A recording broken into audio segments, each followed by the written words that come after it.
Estamos en Bonavita en 530, hoy sin Feli, le mandamos un abrazo grande. Vamos a escuchar ahora un audio muy especial que nos manda un amigo de la casa, el doctor Atilio Borón, que anda por Colombia a ver qué nos trae para el día de la fecha.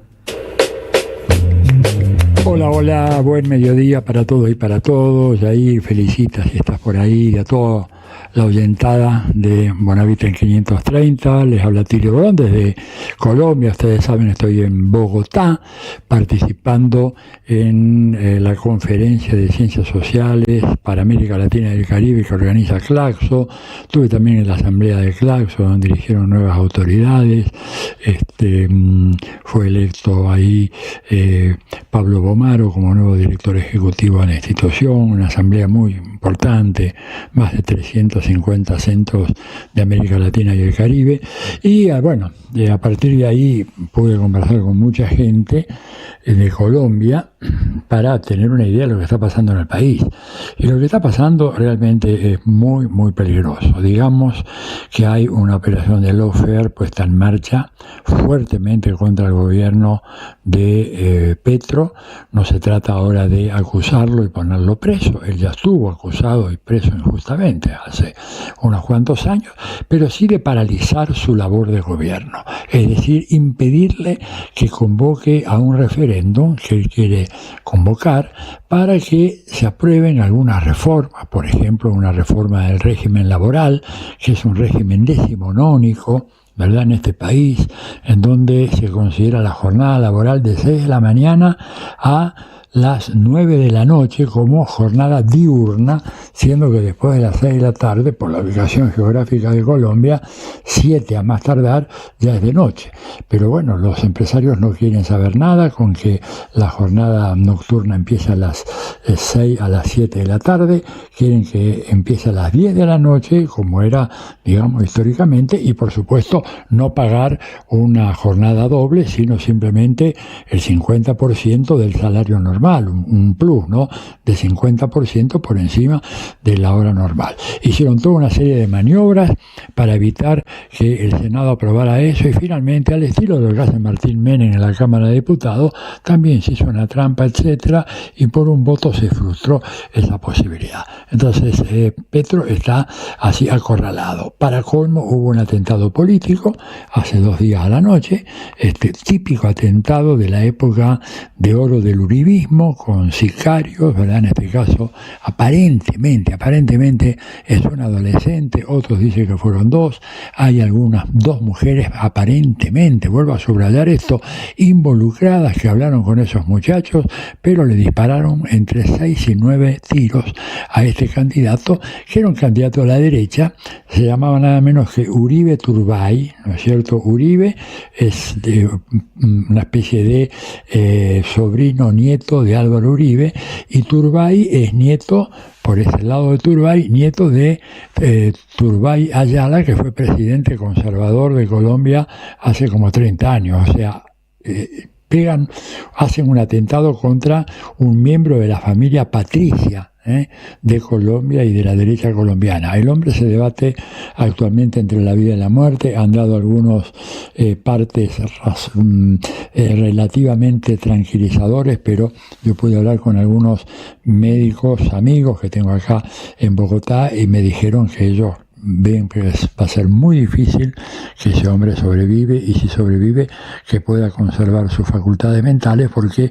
una de las balas afectó muy seriamente el cerebro, ¿no? Entonces, bueno, y por supuesto toda la prensa de este país, que es unánimemente anti-Petro, toda, en la televisión, en la radio, en la prensa gráfica, atribuyen esto a los partidarios de Petro, cuando la hipótesis más realista es que lo que hubo fue un atentado justamente para dirimir un poco el tema de las candidaturas al interior del espacio de la derecha y la extrema derecha. esa es la verdad. Pero bueno, hay que probarlo ahora, ¿verdad? Bien, la situación entonces muy delicada políticamente hablando, un presidente que está muy atenazado por una Corte Suprema que le juega en contra, un Congreso que le juega en contra, los medios que le juegan en contra, no pudo cumplir su programa, ¿verdad?, de repartir la tierra a los campesinos, había prometido repartir 5 millones de hectáreas, ¿verdad?, pudo hacer una cifra muy inferior a esa, lo cual no es poca cosa, creo que fueron algo así como 3 millones, pero tuvo que comprar esa tierra y pagarla a precio de mercado a terratenientes. Miren que estamos hablando en muchos casos de tierras aptas para la agricultura pero improductivas, porque los terratenientes se dedican más bien a otra cosa, ¿no es cierto?, especulación financiera, tranzas con el narcotráfico, etcétera. Bueno, pero eso lo hizo, pero digamos con un enorme esfuerzo. Esto en un contexto de un campo que está siendo arrasado por la violencia.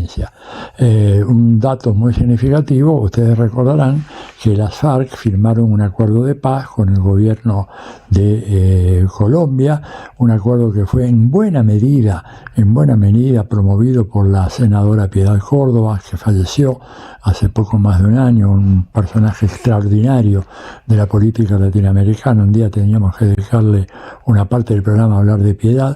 Bueno, pero resulta que los firmantes de ese acuerdo de paz, o sea, los guerrilleros desmovilizados que firmaron, ¿no es cierto?, en este momento hay casi 500 que fueron asesinados.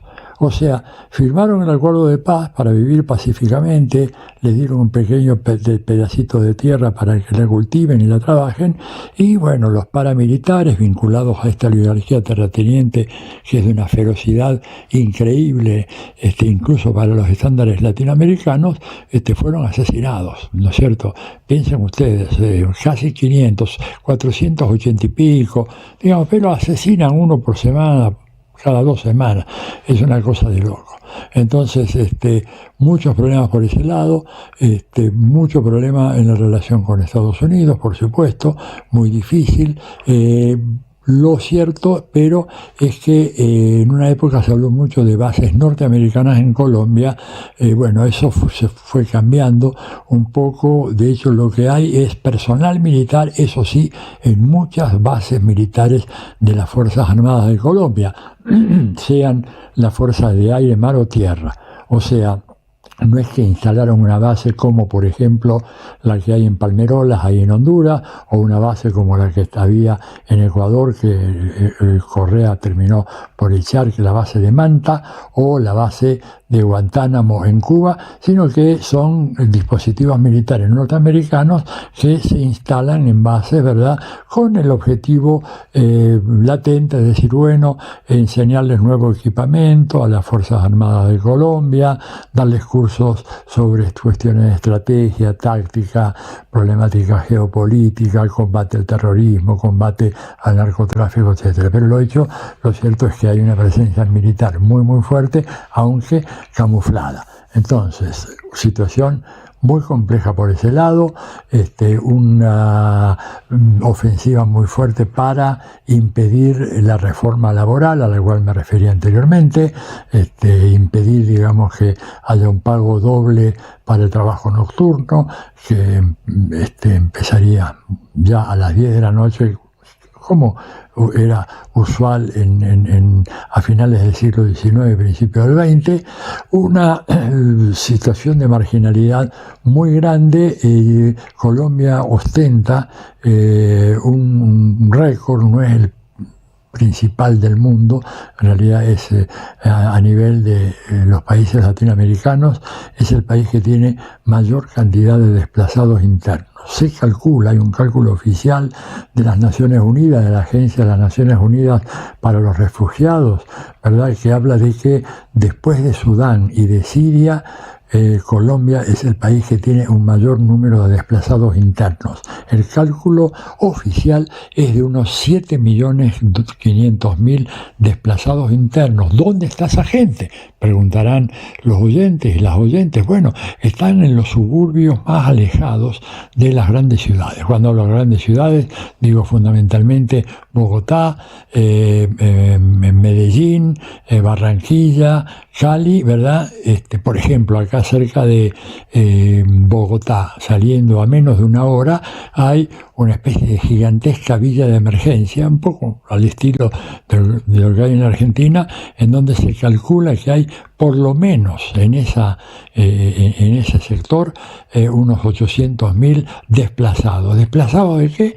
Desplazados del narcotráfico, desplazados por la oligarquía terrateniente, porque como la gran mayoría del campesinado en Colombia no tiene títulos de propiedad establecidos, porque los pueblos originarios y los campesinos originarios en ninguna parte del mundo, y mucho menos en América Latina, tenían títulos de propiedad, ¿verdad? Tampoco lo tenían en la Europa de la Edad Media, ¿verdad? Los campesinos, por eso los echaron tan fácil en la época de la Revolución Industrial, y entonces los campesinos son expulsados. ¿Cómo los expulsan? Los terratenientes quieren expandir esa tierra, o los narcos las necesitan para desarrollar cierto tipo de cultivo, van a la casa de un campesino, le dicen, mañana se tienen que ir, y si no se van, ¿verdad? Vienen y lo que hacen es disparan contra uno de los hijos de esa familia campesina, y lo hacen. Son implacables. Entonces la gente sale con lo opuesto, caminando, y se va y huye, y por eso el problema, digamos, de la sobresaturación urbana en los grandes centros de Colombia es un problema muy, muy serio. Bueno, este es el panorama, y termino diciéndoles, bueno, por supuesto, es un país entrañable, una gente amorosa, amigable, digo, los que no son delincuentes, narcos, asesinos, pero digo la gente normal, la gente de pueblo, los estudiantes. Hoy, en esta gran conferencia inaugural de las actividades del Claxo, si vieran con qué entusiasmo provieron a las Madres de Plaza de Mayo, una delegación de las Madres de Plaza de Mayo, habló Irene Molinari, hizo un discurso que probablemente se los puedo pasar ahora por otra vía, ¿verdad? Y un gran anfiteatro, seguramente con capacidad por unos 2.500 personas, lleno de estudiantes, aplaudiendo a rabiar. Ni les cuento cuando aparecían en la pantalla las imágenes de Macri, Bolsonaro o Milei, en donde la rechifla era ensordecedora.